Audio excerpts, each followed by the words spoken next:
In the early days of Numenor, the Númenóreans were content with their blessed island, with entire generations living in isolationism.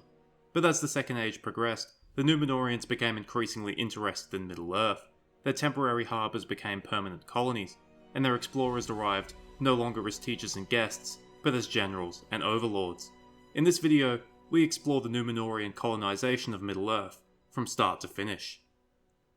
Numenor was founded in the year 32 of the Second Age, a gift to the Edain for their faithfulness in the wars against Morgoth. We are told that over a 50-year period, somewhere between 200,000 to 350,000 Edain would end up settling in Numenor, and they would become the first Númenóreans, a race of men blessed with long life and near superhuman abilities. Being few in number and having an entirely new land to settle, these early Númenóreans were content with staying on their island. However, this pure isolationism did not last very long. A man named Vayantur, captain of the king's ships under the reign of Tar-Elendil, 4th king of Numenor, made the first historic trip back to Middle-earth in the year 600 of the Second Age. Although this seems like a long time, you must remember that Númenóreans usually lived between 250 to 400 years, so in reality, only 3 to 4 generations had passed since Numenor was founded. Vayantur's high position wielded him a great degree of influence, and his daughter, Almarian, would end up wedding Iramon, who would become Tar-Meneldur, 5th king of Numenor. Almarian and Tar-Meneldur's son was Aldarion. Aldarion became incredibly close to his grandfather, both of them sharing a love for the sea. In 725, Aldarion celebrated his 25th birthday by sailing to Lindon with his grandfather. It was Aldarion's first trip to Middle-earth, but for Vayantur, it was his last trip. It was Aldarion who would play a major role in increased Númenórean involvement in Middle-earth. In 750, he founded the Guild of Venturers, and they would sail far and wide down the mysterious coastlines of Middle-earth, giving and receiving gifts from the different men of Middle-earth. Shortly afterwards, he would found the first Númenórean harbour in Middle-earth, Vinjalonde, later known as Londair, at the mouth of the river Gwarflo. Aldarion would become incredibly popular amongst the elves, in particular Gil-galad, who referred to him as the greatest elf friend of that time. But it must be said that despite Aldarion's position as the king's heir, the Guild of Venturers was small, and the general Númenórean outlook towards their actions was mostly indifference, and in some cases, hostility. In particular, there was plenty of strife between Tar-Meneldur and Aldarion, leading to Meneldur placing great restrictions upon the Guild of Venturers. One in particular was that they could no longer fell wood for ships in Numenor. This led to the guild establishing lumber yards on the coasts of Middle-earth, which in turn led to hostility amongst the local Gwytherim, ancestors of the Dunlendings. On several occasions, Vinjalonde was plundered and destroyed while Aldarion was away on a long journey. Another interesting outcome was the departure of the Druidine. A small population of Druidine had lived in Numenor since the very beginning, but they saw Aldarion's presence in Middle-earth as a bad omen, and sensing that change would soon come, most of them soon departed from Numenor, returning to Middle-earth. Thanks to a letter from Gil-galad, which detailed the importance of Aldarion's presence against the rising threat in the east, Tar-Meneldur eventually came around, and prematurely abdicated his throne to Tar-Aldarion in 883. However, the same cannot be said of Erendis, Aldarion's wife, and Ancalame, his daughter, who became embittered at Tar-Aldarion's frequent and extended absences. Tar-Aldarion continued to expand Númenórean influence during his reign, but upon his death in 1098, Tar-Ancalame, Numenor's first ruling queen, immediately reversed most of his policies, no longer officially giving support to Gil-galad in Lindon. This policy reversal might have completely curbed Númenórean influence in Middle-earth, if not for the fact that Tar-Ancalame herself wasn't overly popular amongst members of the nobility. In particular, she feuded with Halakar, her husband, and Saronto, her cousin, as well as the daughters of her son, Anarion. So despite reversing her father's policies, in the year 1200, the Númenóreans begin to found permanent settlements on the coastlines of Middle-earth, breaking away from the previous habit of just semi-permanent havens or bases. In 1000, we are told that Numenor's population had hit 2 million, so by 1200, it might have grown to as much as 3 million people, meaning that Numenor, whilst far from overcrowded, no longer had the ample room it used to have. Although there were now official Númenórean colonies in Middle-earth, they seem to have been small in size, and most Númenóreans were still indifferent to Middle-earth. For the next several hundred years, nothing seems to have changed, and Middle-earth is regarded as a distant frontier, rather than a proper investment.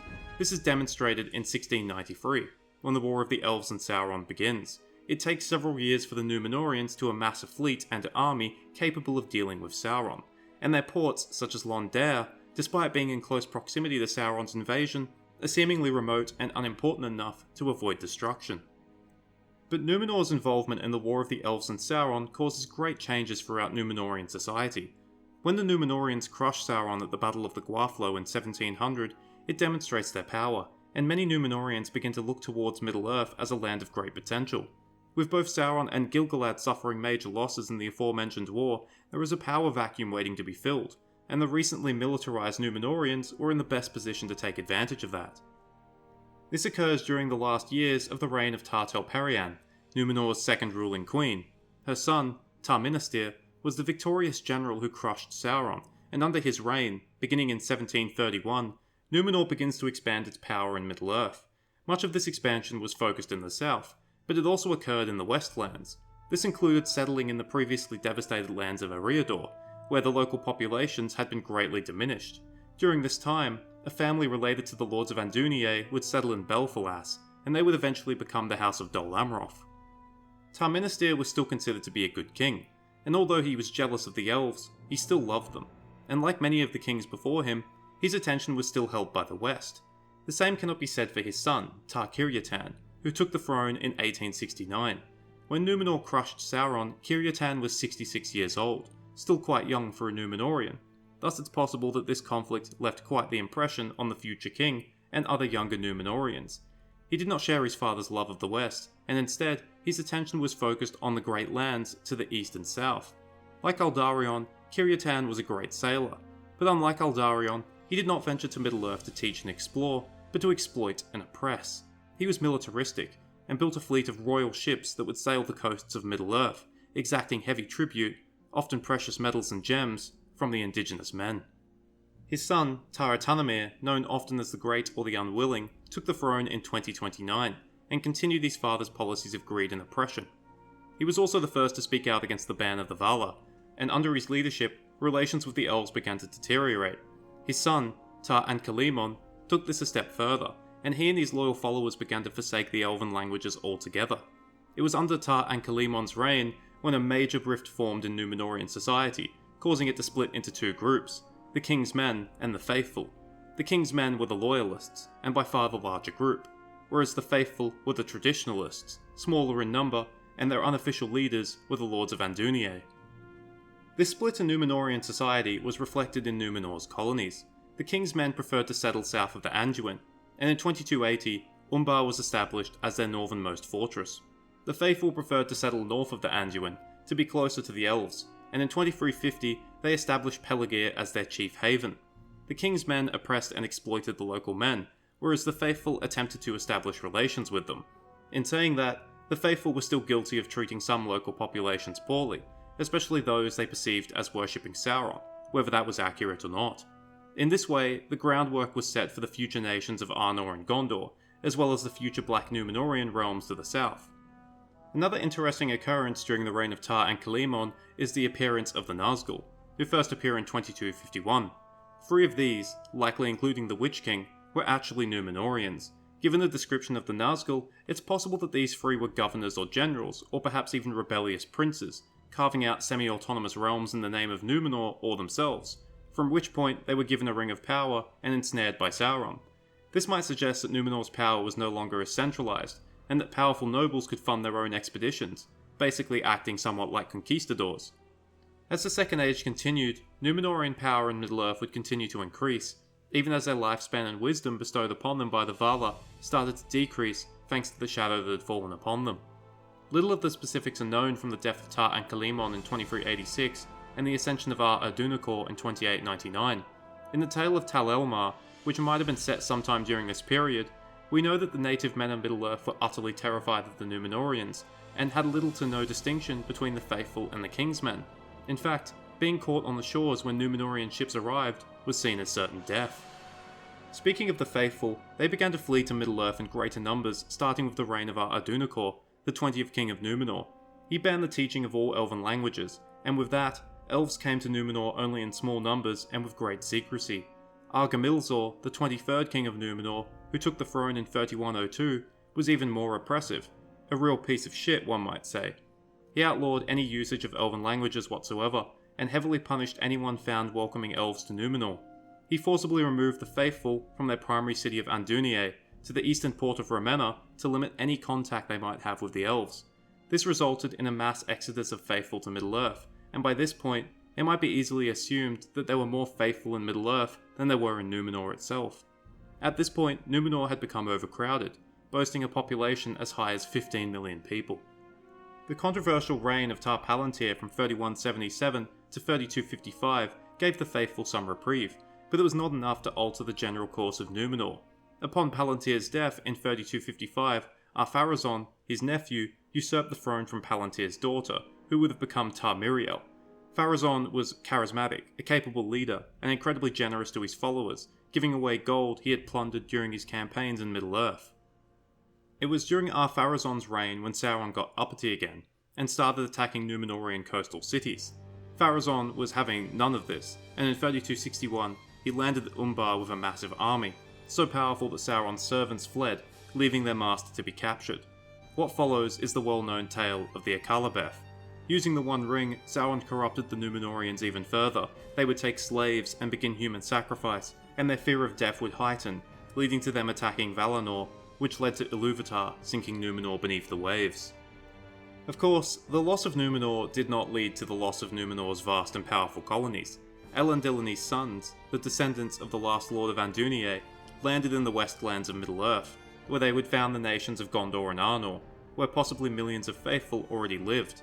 They founded the great cities such as Annúminas, Osgiliath, Fornost, Minas Anor, Minas Ithil, and a multitude of other fortresses and towns.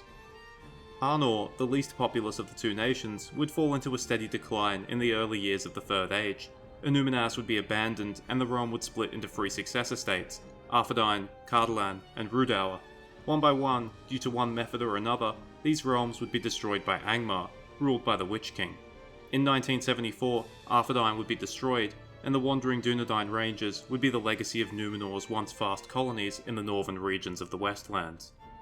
In stark contrast to its sister kingdom, Gondor's power would grow during the early years of the Third Age, and it would establish a vast dominion over lands both to the east and south. However, civil wars, plagues, and foreign invasions during the middle years of the Third Age would gradually chip away at Gondor's hegemony, and by the end of the Third Age, the kingdom was a mere shadow of its former self. But unlike Arnor, it would survive, and become the heartland of the reunited kingdom that was established in the Fourth Age. As for Númenor's other colonies, their fates are mostly unknown. One, such as Umbar, was swallowed up by Gondor during its days of expansion, its Black Númenórean lords overthrown. In the Two Towers, Faramir mentions that the Black Númenórean lords fought amongst themselves, and one by one, their realms were absorbed by the native peoples they used to oppress. If there were any Black Númenórean realms that survived into the late Third Age, then they are unknown to us. Although once just an isolationist island kingdom, Númenor's investment into Middle-earth during the Second Age would shape much of the Third Age. The foundations of Arnor and Gondor, the rivalries between the Dunedain and the native men of Middle-earth, the proud military and naval traditions, the endless war of Sauron. All of these can be traced back to the Second Age. If I had to compare it to our world, Númenor was the colonial power, Middle-earth was the New World, and the successor states were the independent nations that rose from that. Thank you for watching. I hope you enjoyed it, or at least found it interesting. If you have any video suggestions, deep dives, and the like, please leave suggestions in the comment. Believe me, they do actually help. Sometimes I have no idea of what video I want to make. Cheers, farewell, and remember, as iconic as the Thanos snap is, Ilúvatar did it to Númenor first.